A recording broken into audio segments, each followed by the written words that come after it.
Welcome, everybody, to another episode of Amplify Your Business. Today, I am talking to Corinne Mason. She is a partner over at Summit Leadership Partners. This is a business that is helping develop leaders in mid-market size businesses. And so these are rather large businesses still, maybe a little bit larger than what our audience who tunes in regularly to this show are used to listening to experts on. But I think we're going to get a lot of learnings from Corinne here about her journey, but also some of the things that she's doing to help those organizations with their leadership development. So welcome to the show today, Corinne.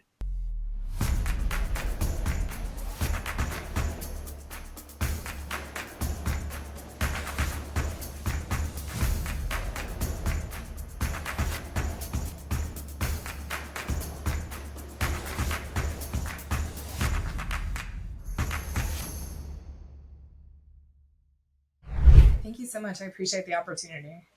So Corinne, before we get into what it is that you're doing over there with your business, I'm really curious if you could answer a question I love to ask everybody. And that is, from your opinion or from your perspective, being an entrepreneur now for about 10 years, what do you think every entrepreneur needs to know or understand? So the first thing I would say in that space is that your style of leadership predicts your success.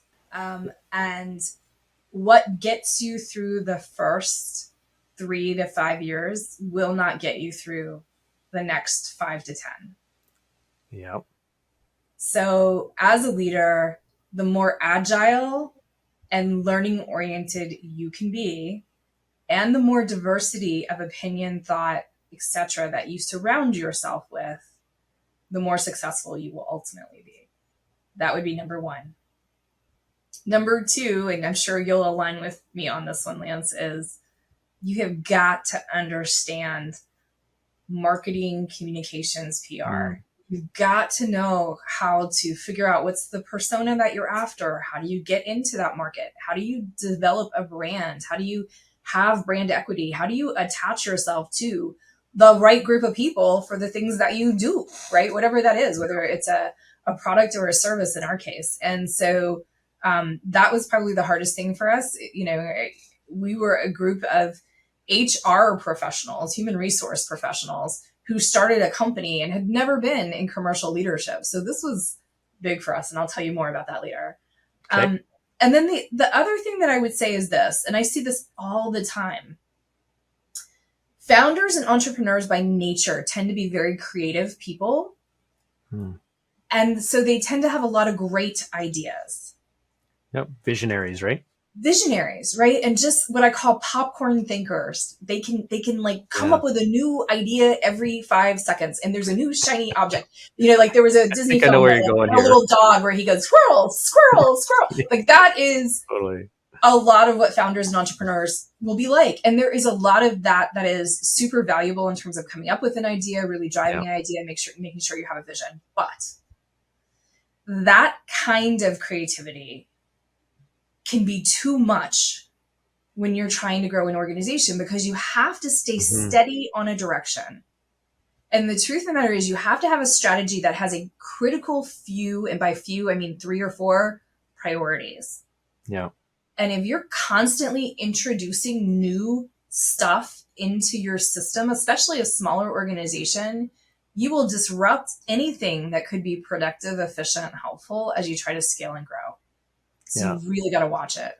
I tell you, that's a truth bomb there for sure. And one that resonates with me because I am that person for sure that, I mean, I love tackling new challenges, and I love like playing around, tinkering with business and the structure, and then also the problems that we're tackling as well at times, because I see opportunities in everything as opposed to where, you know, a lot of people will see challenges. I see just an opportunity to overcome that challenge. And so I've definitely run afoul more than once. And every entrepreneur I know has done it. Even us. Okay, totally. we're supposed to be the experts, right? Even us. Yeah. I think it's always important, if you can, to have someone in your organization who you value and you will listen to that is more of that operational mindset to help balance out the popcorn ideas. Because you got to have both. You got to have, there's helping, tension in the, hey, let's go fix it, and the, hey, we need to build it. You got to have a little bit of both of those things. Yeah. Yeah. Completely. Okay, I love where we're started here, and I can't wait to get more into the some of the leadership things that you're working with your clients on as well that I think might be very useful for our audience. But before we do that, tell me a little bit more about Summit. Then Summit Leadership Partners. What is it that you guys are doing over there? What are you solving? It's pretty, I think, self-explanatory in your name, but I'm sure you're doing more than just developing leaders. It's a little more nuanced. It is a little bit more nuanced. So I'll tell you a little bit about us, and then at some point we'll talk about the story about how we got here, right? Okay. But what we know is that there are certain things that leaders at any level, including just leading yourself, certain things that you can develop and do that matter, Mm. both to the outcomes for you personally and the outcomes to your business. Yep. And people in Fortune 500, which is a lot of where my career was spent, have access to all of that knowledge and training and development and structure. Yep. People outside of that, your audience, our direct, most of the people we work with, they don't have that structure or that ability. It's much harder to try to figure your path through leadership if you're in a mid-market, which is our group. So mid-market, our customers are mid-market, high growth, mostly US based, but not entirely. And when I say mid-market, I'm talking 500 million to 4 billion. So it's a big range of folks.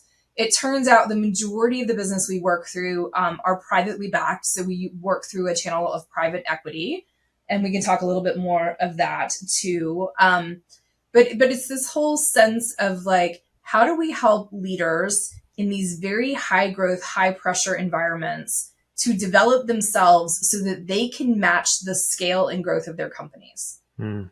And we work primarily at the top 3 layers of an organization. So we start C-suite, one level below, and sometimes we'll go a level below that. But most of the time we're working at that top 2 tiers. So C-suite and the folks underneath them. We also work at boards. So we work with boards to be more effective. We really work in 3 different ways. One is at the individual level, which is, think about that like individual development, executive coaching, assessment, diagnostics, things that help people like 360s to get a sense of where they are and what they need to go do for themselves. That's one. 2, and where I spend a ton of my time, is in team effectiveness. This is in helping leaders to charter their teams and align them around the strategic direction, and then helping them come up with sort of the rules of the road of how they get along as a team, because your team's alignment is actually incredibly predictive of success and can give you a huge competitive advantage. So you can't have just a bunch of Michael Jordans on your team. You actually have to have a team of people who can pass the ball and keep the ball and throw the ball. Like you have to have different players, right? So you have to have a bunch of aligned performers, and that's something that we can help do. And then the third thing is we look at organizations and their strategy specifically around human capital metrics, but think about things like org design, org diagnostic. Like, how is it from a human capital perspective that you're looking at your strategy, and where are some of the things that you might need to go after in order to really accelerate growth? So those are the 3 things that we do as a firm. And it's mostly centered around sort of how do we help leaders scale to ensure they can continue to grow in their companies and with their companies. Yeah, and you had mentioned before we hit the record button that there's a distinctive challenge that the companies that you're working with, which are private equity backed, that the leaderships of those companies are faced with, that the Fortune 500 companies and potentially the companies who are smaller than that, or that don't have that kind of mechanism of finance, I guess, that they don't face the same kind of pressure. And I'd love for you to explain what you meant there, so that our audience better understands the challenges that are unique there. Yeah, it's so interesting because prior to doing this in the past 10 years, I'd really never dealt in the private equity space myself. I'd been mostly in Fortune 500, big corporate. Yeah. Big corporate, it's always quarter by quarter by quarter because it's public, right? But a growth rate of 5 to 7% is expected and pretty much exceptional, which is nice and not easy to do when you're huge, but it's something that you can kind of get into a cadence and a routine around. These folks in these mid-market companies that have taken private equity as a funding mechanism are expected to grow 20 to 30% year over year. Yeah. It's enormous. Huge, You know, huge pressure. Yeah. it's a huge pressure. And the investment cycles are generally 3 to 5 years. Yeah. So you get an investment partner and they are already on a clock the minute they invest in your organization. Like, you have got to hit the ground running. And then as a leader, if you think about it, you've got to now grow and scale your company 100% in 3 years is approximately the math. Okay. So, Yeah. you have an organization of 100. By the time you're done, you now have an organization of well over 200 or 300 or 400. I mean, your leadership really has to grow and stretch in a very short period of time with that kind of investor. Yeah. Yeah. And the thing that I think also, which is a massive challenge that you must be dealing with all the time, helping a system with, is when you're talking about that level of growth, the onboarding of new people, most likely into those organizations, is quite significant. Or on the flip side of that, if you're growing with mostly the same complement, then it's about the performance culture that's required in order to achieve those internally as well. So strategically setting up the structure, the org structure, to be able to achieve those levels of growth, and then have that driven by that top down vision around, we have to embrace leadership at all levels throughout. So I would think that that's just a monumental task where there's just no room for real errors there, because at the end of the day, every business is a people business, really, right? And so if you're Yes. messing up the leadership part of it and not really implementing the proper training down through the organization, the organization has no hope of achieving that, really, Of unless being you're some able sort to of manage purple it. cow. Yeah. You'll definitely crumble under the weight of your own growth if Yeah. you're not careful. And you and I were talking prior to getting on here, but I think it's worth restating. The beautiful thing about most entrepreneurs and founders is that they are idea people. They are visionaries. You're talking about that Disney movie, though, where like the little dog goes squirrel, squirrel, squirrel, right? Like they also have what I call popcorn ideas. Like, they cannot turn off the idea machine. Yeah. It's the beautiful thing about folks like that. You're probably a bit like that. I think I'm a little bit like that. My two founders partners are very much like that. But as you grow, you have to have sort of a healthy tension. It's like breathing in and out, right? Like, you have to have this healthy tension between all of these ideas and really managing what are the critical few priorities and what is the direction of the company. Because if you're constantly jerking your frontline folks around and they don't really know which way you're going, because there's always the idea or the flavor of the month or the day, Yeah. it's really hard to get people aligned. And everybody's trying to do a good job, and everybody will go try to do a good job, but they could all be doing a good job and pulling in very different directions. And so Yeah. you've got to have some kind of system structure, sustainability to help you get there. Most entrepreneurs and founders don't think that way themselves. They'll need someone else that they trust in the organization to help balance that for them. Yeah. So, like most of our audience who are listening today, they're going to be small to medium sized businesses, which are definitely smaller than the type of businesses that you're in there working with. And so I'm just curious, are there any common themes that, as you're working with those companies, the larger ones, with those leaders, that would apply to our audience that you can kind of carry over in terms of advice for them as they're thinking through their leadership, puzzle, and how they want to approach things within their business? Yeah, absolutely. Like, I keep teasing people that know me. Someday I'm going to write a book called Leadership is Leadership is Leadership, because it is leadership. I mean, leadership does change by context, and it needs to. So Yeah. there are nuances around it, but the Yeah. core tenets of leadership do not change.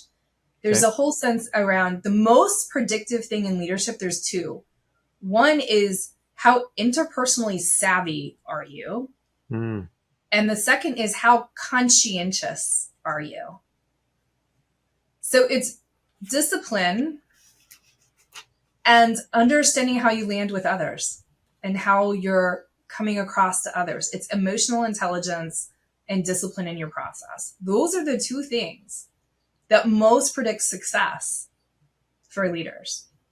And there are different flavors of that depending on context, but it always comes back to those two things. So when we talk to leaders and we talk about what is it that you need to think about, I would ask, anybody. I mean, you could be a 2-person company, and I could still ask you the question, if you think about where you are right now, how are you landing with your customers?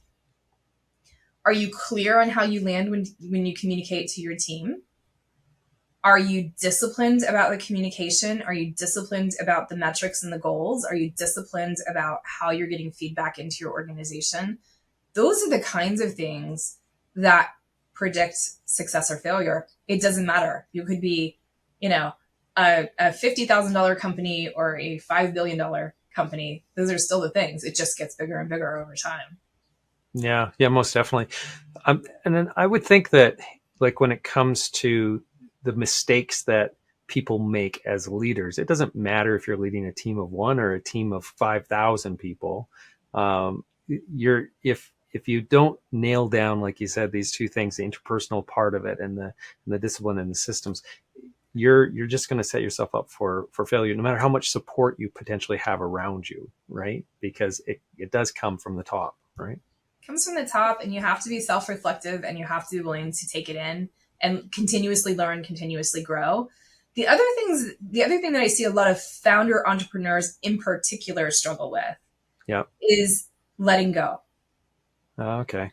delegating, trusting that other people can execute on the vision.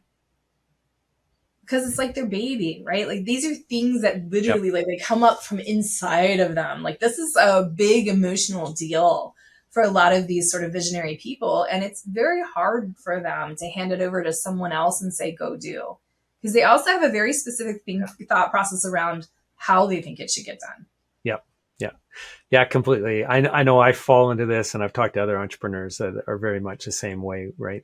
And that's where I really loved what you were saying before, in that your leadership style that served you for the first few years is not going to serve you later on, because your business is at a different stage, right? And so Right. at the early parts of my business, I had to be much more hands-on. I had to be much more the driver of all that vision. And then now I have to be much more supportive and trusting, right, is the big thing there. So set And the the hardest part course. a lot of times is to let someone else have a vision of how to execute it, Yeah. because there are various ways to get to the same outcome, right? Exactly. And Yeah. a lot of us have a hard time because we think our way is the best way. So that Yeah. is something that, I think I see a lot of people struggle with, and it's certainly something entrepreneurs and founders in particular struggle with. So I'm curious now, because your business, I don't know what the size of your business is, but I'm guessing it's not the same size as the companies that you're Not advising. yet. And so, yeah, so you're probably much more aligned with your firsthand experience with entrepreneurship with a lot of That's our audience. And so I know, like, we're in the marketing business, and sometimes, the shoemaker's kids don't have really great shoes. And so at times I look at our marketing and I go, like, what the heck are we doing? We have to apply a little bit more of what we know that we should be doing to what we actually do. Do you run into that as well, being, a leadership expert, and your partners obviously are as well? So the three of you, are you making any mistakes there, or is it just smooth Oh yeah, sailing because you guys have it all dialed all the time and every day. Um, in? yeah, I mean, I always tell people, I'm like, think about this. If you are, like yourself, a marketing person, and you hire all of the top marketing people at the very top of their game with the most credentials you could possibly hire, and Yeah. those are your team, think about where the bar is for you. Yeah.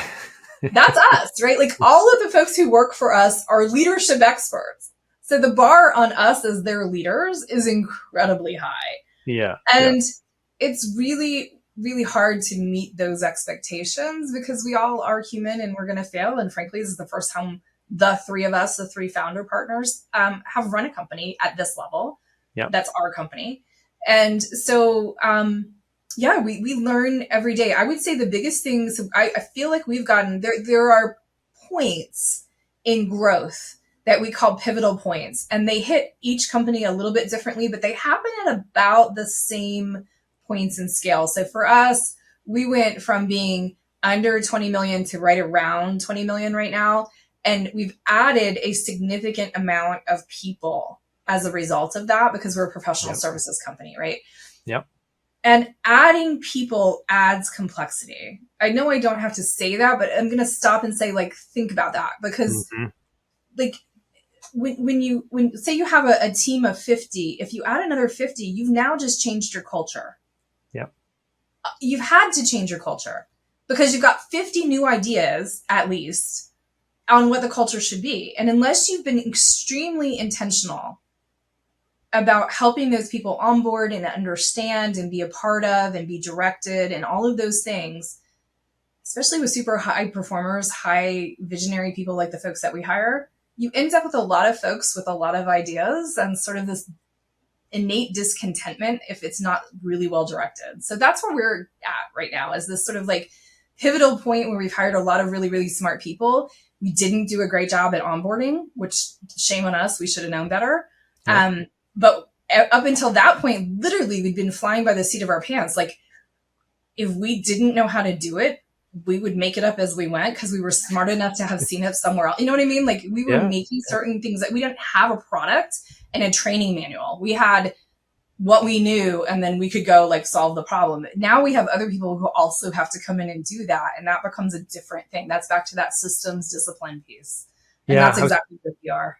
Yeah, I was going to say the systems are the thing that I've noticed as our company has been growing is just you can't understate how important the systems are, and then evolving those systems as the company is growing, because it breaks at different thresholds of people within an organization. It's incredible. Yeah.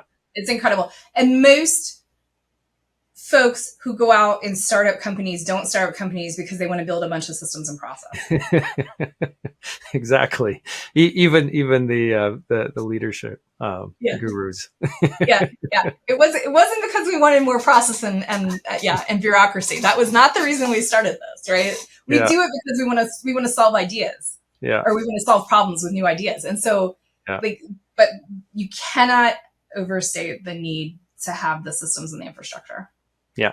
I really truly believe that, we've done, 270 plus episodes now where I've talked to entrepreneurs, and that's one of the things that keeps coming up over and over and over from an operational standpoint, as to the companies who have been really diligent in adjusting their systems, implementing, adjusting, and keeping focused on systematizing their business. Those are the ones that seem to scale at the greatest rate, probably the easiest as well. Not that scaling is ever easy, but it helps. Because if you have to go back and redo it at some other time, like if you haven't had it and you have to go back and build it, it's so painful. Yeah, it's so painful. And I will tell you, investors know this too. So if you're ever trying to grow your business to a point where you're going to try to attract money into your company, which all of us at some point would like that, right? Then they look for it. Did you build it? Is it scalable? Is it something that where's your data? How easy is it to get to? Can you follow your goals? Can you track your outcomes? Do you know all of your customers? Do you know where they are? Do you know how to get in touch with them? Like, these are key things, right? So. Yeah, exactly. Like me personally, I would never invest in a company that hasn't got their systems dialed in, knowing just how incredibly important it is, right? And yet I say that, and I still have a lot of improvement in our company on the system side, right? So it's a really interesting thing where I know it, I say it, but here I am owning this company and I don't have it. So what the hell, Lance? And you know what the other predictive thing is about good leaders, Lance, is that they're self-reflective. So there you go. You're going to be okay. I think that's right. And all of us have to figure out how much money we have to invest in those things versus how much we want to invest in the other things. All of that's part of the natural tension in the business. Yeah. But I don't think it's necessarily the fun part. That's right. Yeah. It's not as fun as the ideas.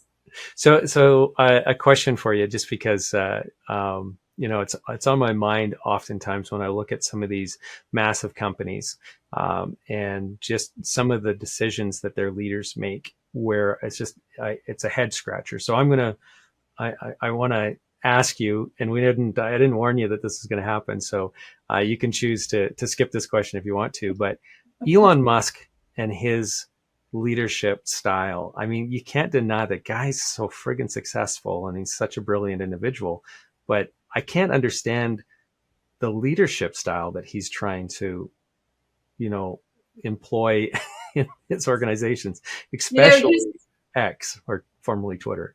so he's Tony Stark. Are you familiar with Marvel Comics and Oh all the yeah, Marvel for movies? sure. He's Tony Stark.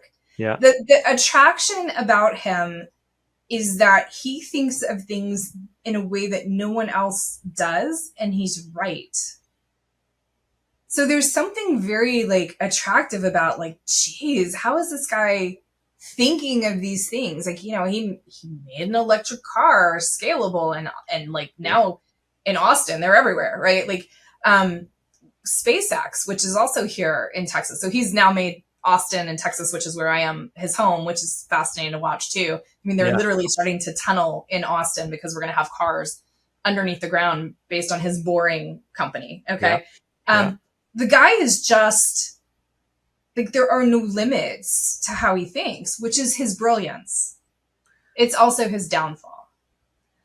What's happened with his companies, if you really pay attention, is that they contain him in the creative element. So they create a space for him to continue to create. And typically what happens is he starts another company because he goes on to something new.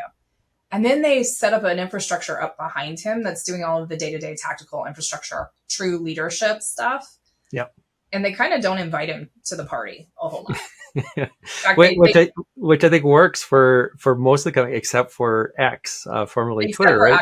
because Because it's a channel, all it's a public. channel of communication. So he can say whatever he wants to say, which is, I mean, and Yeah, prior to that, I mean, he was on like Joe Rogan episodes and things where he was yeah, smoking weed and saying whatever he wanted to say, and his board was like going through the ceiling, right? Like yeah, this yeah, this guy is just, he is in the realm of leadership, he's definitely like a fascinating character to watch, but he's not the typical. And I think in any other context other than him being super, super brilliant, he would be a complete fail yeah, because you cannot treat people the way he treats people and expect to be a good yeah. leader. So the genius earns him some passes in a lot of ways, right? Yeah, Yeah. The genius.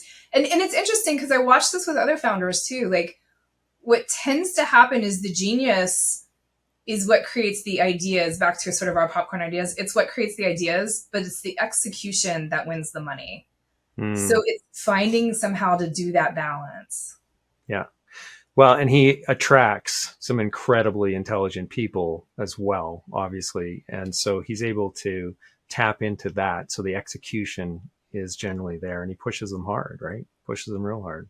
Well, they're probably people who are already predisposed to work hard. Yeah, Frankly, I mean, we deal with C-suite teams all the time, right? Nobody really sits in that C-suite spot without already being pretty self-imposed around high performance yeah, for whatever reason. Lots of motivations for that, but they're pretty intrinsically motivated. It's not about the title and the seat as much as it is like what they do, what they like to do. And that's probably true for the people around him too. Because if you needed him to tell you that you were doing a good job, you'd be in big trouble. yeah. I would imagine. Okay, so let's get on to your entrepreneurial journey. So Yeah. you've mentioned that you were formerly in, you know, the corporate America world, working for big Fortune 500 companies, and so that's, so there's a lot of stability there. There's a lot of security in that, and here you are jumping ship 10 years ago to start to develop your own business, and so. I'm curious what motivates somebody to do that, to step away from all that security and what you had going on. Yeah.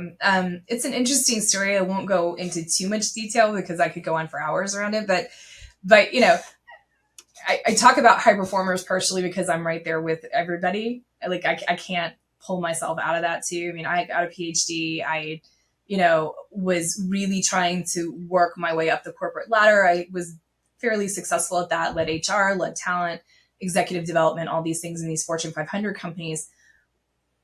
What I realized, and something that I have a specific passion around, is women in leadership, women in top Mm. leadership in particular, because there's still a lot of challenge for that. Yep. And there was challenges that I personally began to feel, especially the closer I got to the top of those big organizations.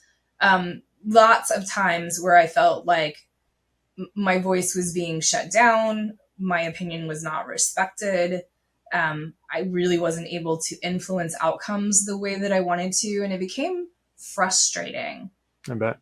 to have to fight that on top of all of the other things that I was trying to accomplish. Right. So it became a real frustration point for me. And I was like, how do I do something with all of these things that I know that might help bring more equity to this, might help bring some positive, development to it over time for others as well as myself. Mm. And I kind of knew there had been this little voice in the back of my head for a long time that had kind of said, the best way to do that is probably to be out in your own business. Because a way you influence outcomes a lot of times is to be in charge, right? To at least be on the top level. And so a friend and a partner, Dan, started this company a decade ago. He invited the first two of us, Todd and myself, to be his founder partners with him. This will probably ring a bell for some of you out there, though, that have started your own businesses. I mean, I had just walked out of a corporate role. I had also just walked out of a battle with breast cancer that I had just won. And Wow. and I had all of these opportunities to go to these other organizations for big, big money. And Dan calls and he says, I think this is the time to get, a small group of us together to really do this. We're only going to get paid if we make a sale. Yeah. And oh, by the way, I'm not sure if we can get benefits or not. Now, keep in mind, I'm just out of a breast cancer battle. Okay. And Wow. in my late 40s at this point. And I mean, there was a point, Lance, where literally I was on the bathroom floor, like in tears, because I so much wanted to go do this, but I was also scared to death. I bet you go were. make the challenge, go make the move. Looking back on it, I wish I had done it earlier. Like, it's been the best, not because it doesn't have challenges, but because I've learned so much, I've grown so much, I've influenced so much, I've been able to really express with, authenticity a lot of the things that I think I bring to the table. And I think I've made positive impact in others, both in our organization and with our clients. So for all of those reasons, I'm glad I did it, but it was scary as heck at that initial stage. Yeah. So the desire then to make an impact and with this whole equity issue that you were seeing and that so many women experience, I can see how doing what you're doing now, you get to impact so many businesses then with that, as opposed to if you're just working within just the one that you are working within, right? And so I think that must have been a big, big draw. But what were some of the other things that had you kind of take that extra leap? Because, that aside, there's so many other things when we think about entrepreneurship and doing it, not on your own. You had partners, but still just the three of you. That is really, really intimidating. Did you grow up in an entrepreneurial family? Did you have some experience with that at all? Or did it come from someplace else?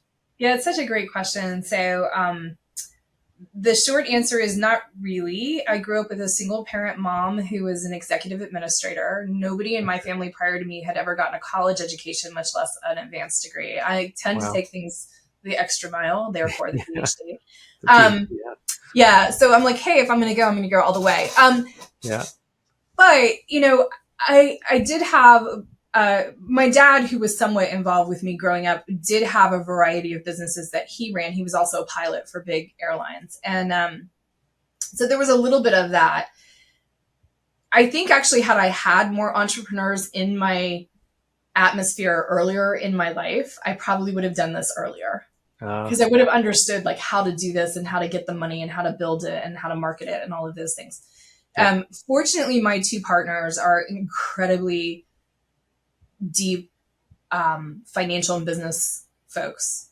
Dan and Todd are just incredible around this. And so I felt like I had a bit of a safety net with the two of them because I knew they knew. Plus, I had learned all these things through corporate America. One of the things about me that's probably true of a lot of you out there in our audience is I like to solve problems. Yeah. I like to solve problems. And I like to solve problems where I actually see something happen. And In corporate America, sometimes you solve problems, but it'll take a year for something to actually come out of it. Yeah. In the environment we're in now, I can help solve a problem today that will actually show up as a resolution tomorrow. Yeah. That's wonderful, right? When you have that kind of That's a feedback, big impact, right? right? It's immediate. And so Yeah. the other thing that I realized was so I ran a corporate university, which if you're not familiar, if you haven't been in Fortune sort of 500, big companies put together leadership learning institutions inside their companies. They call them learning universities, okay, leadership universities. So I ran one of these for a large Fortune 500 company. And it occurred to me that leaders who are in smaller entrepreneurial endeavors, and we'll say smaller anywhere from, a one-person shop all the way up to that 5 billion mark, don't tend to have leadership university. They don't have infrastructure and development and coaches and things that help them learn how to be better leaders. And yet I think excellent leadership impacts our businesses, it impacts our clients, it impacts our communities. How we lead. I mean, my God, I will not go into politics, but all you have to do is look at, any place where leadership is in question and you can see what kind of chaos it can bring, right? And so leadership matters. Leadership matters in how we lead ourselves, how we lead our families, how we lead our communities, and how we lead our businesses. And what I realized is that we could take a lot of these things that we knew how to do and that were funded in these larger organizations and apply it in these smaller places too. Yeah. Yeah. That's great. Now, I would imagine with the business that you have and the scaling that you guys have been doing, that your business has changed a lot. You've probably ran into a few challenges along the way, and I know you hinted a little bit at the beginning where one of the key things that every entrepreneur needs to know is around the marketing and the strategy around that. But what else? Is there anything else that you've bumped into as you grew your business that you go, geez, I wish I would have known that sooner so that that didn't slow down our growth? Well, let me come to the marketing because I don't think I fully cover that. And then I'll answer that question because I Sure. do think marketing is huge. So in our case, you're taking 3 human resource folks, you're throwing them into a new business model in basically a new vertical. Like we had not really sold in mid-market, not really been in mid-market. We're not commercial leaders. We had no idea how to create a brand or like identify our market. Like that's the stuff I wish we had understood way earlier. Because frankly, for the first 3 years, it was what I would call guerrilla marketing. It was like whoever we knew is who we were calling. Yeah.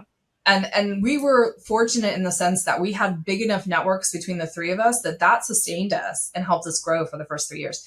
But we didn't have even an inkling of a brand really until year 4 or 5. And it's only been now, as we're close to year 10, that people literally that we don't know will pick up a phone and call us about something that we do. I mean, It's taken us 10 years to get there. So that's huge. Yep. What's another one? We talked a little bit about systems. We talked a little bit about strategic direction. I do think it's very hard to put a strategy in place and stick with it long enough to really help your people align behind that. But that's super important.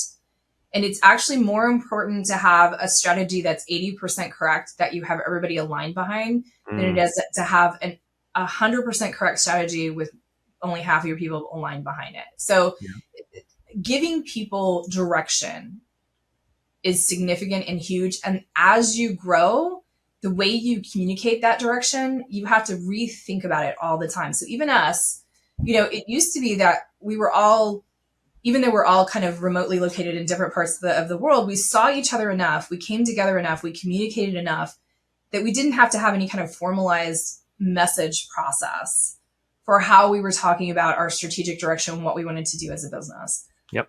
About 2 years ago, we grew to the point where we were like, not everybody understands what we're doing, right?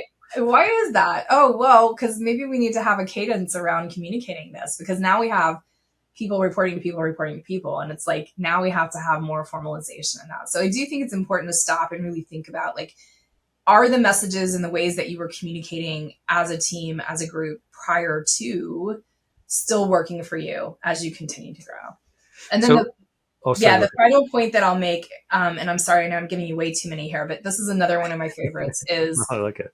it turns out that top teams and their performance as teams is incredibly predictive of performance. In fact, it can create an element of sort of strategic advantage for you. So if you haven't spent time really getting your team at the top well chartered, well connected, understanding how to debate, understanding how to hear each other's voices, understanding how to be aligned, that's an important thing to do as well. Yeah, and that's makes a lot of sense to me, right? Because when you think about that, if your team doesn't have those tools to be able to understand, like you said, the communication part of it, but also how to deal with conflict and how each person that's part of that team, the way that they think and approach problems and challenges and the way that they like to lead or be led as well. If you don't understand those people aspects of it, you're never going to get to a place where there's enough harmony really for the excellence to occur, right? That's so true. It's all about Yeah. trust. It's Yeah. about understanding each other. And Yeah. it's so Yeah. interesting to me because even in small businesses, you can have a ton of people drama. Oh, yeah. Yeah. No doubt. It only takes two. It only It takes only two. takes two. Yeah. Yeah. I'm curious as well. So we talked about like some of the challenges as you're scaling, but what's easier now at this size, at the scale that you're at today, that wasn't easy before? Is there anything that kind of comes to mind? Well, like I said, the branding, marketing, approaching the market's gotten easier because we've just hit so many Yeah. brick walls along the way. We've learned now what our path forward is, and we're pretty good at that and investing in that.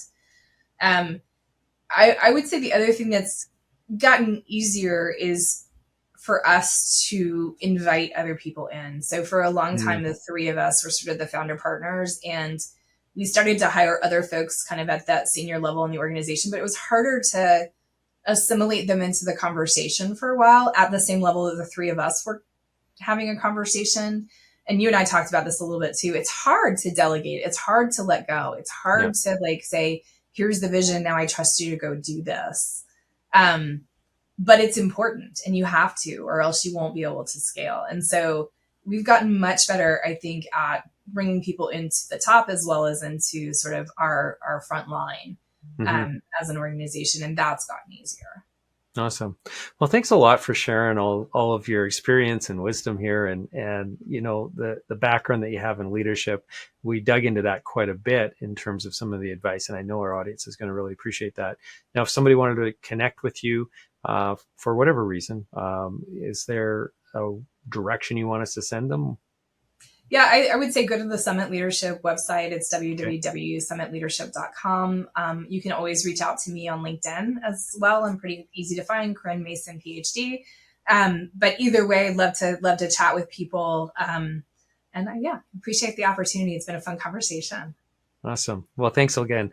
And for everybody who's listening today, if you enjoyed this episode, you want to check out some of our archived episodes, head over to amplifyyourbusiness.ca. That's where you're going to find all those. And of course, subscribe on your favorite podcasting platform to get our next episode. Until next time, everybody have a prosperous day.